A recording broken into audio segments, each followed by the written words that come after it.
Good morning. It's December 11th. This is To My Liberal Friends.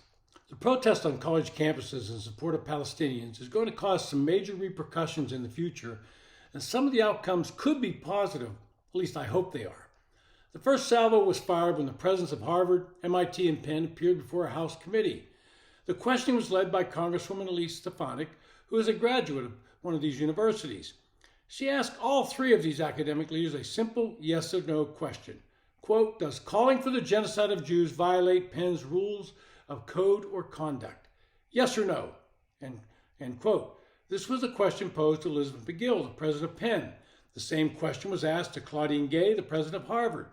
McGill gave an atrocious answer. She said, and I quote, if the speech turns into conduct, it can be harassment, yes, end quote.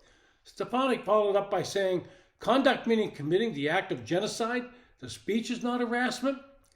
To President Gay, the same question was asked, and her response was equally vapid. Quote, it depends on the context. Again, what context could there be that allows people on her campus to call for the genocide of Jews?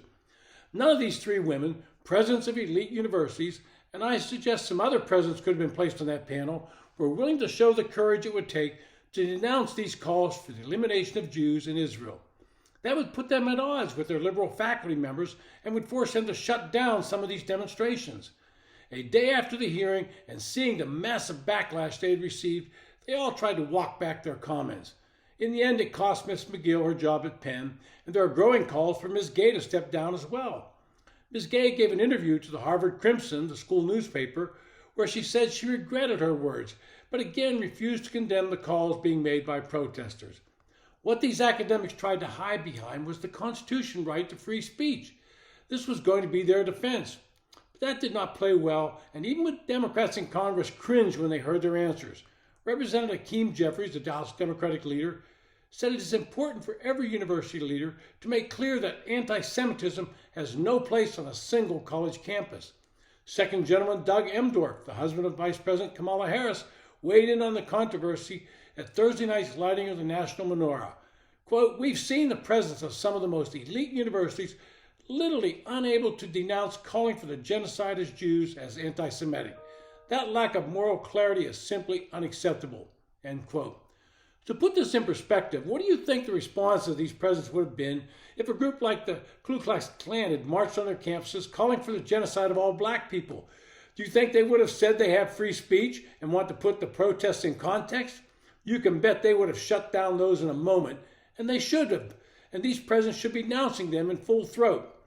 The presidents of MIT, Harvard, and the University of Pennsylvania hid behind concerns about free speech, but everyone paying attention knows these schools don't protect speech they disagree with, they punish it.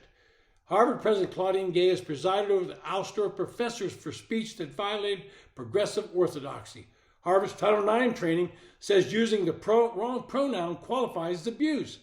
Harvard was ranked 248th out of 248 universities, and Penn was 247 in the annual rankings by the Free Speech Foundation for Individual Rights and Expression. And today there are reports of faculty members defending Ms. Gay on the basis of free speech. I wonder how many of them will welcome conservative speaker to campus, or will they revert back to their normal hypocrisy and denounce anyone not agreeing with their positions on issues?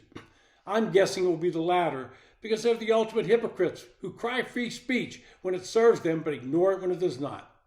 This hearing and the attention paid to it around the nation is going to put a lot of people in academia in a difficult position. In the past, they blocked, as I said, conservative speakers speaking on campus. How will they defend free speech the next time this happens? How will they tell their faculty and liberal students that a university is where ideas should be exchanged and not silenced? They will all look like hypocrites because they have every confidence that they will allow speakers who challenge these liberals to be shouted down or banned. In the end, we all know and understand that these overpaid buffoons who run the elite universities in our nation are nothing more than shills for liberal-only philosophy. They're not interested in debating ideas and concepts.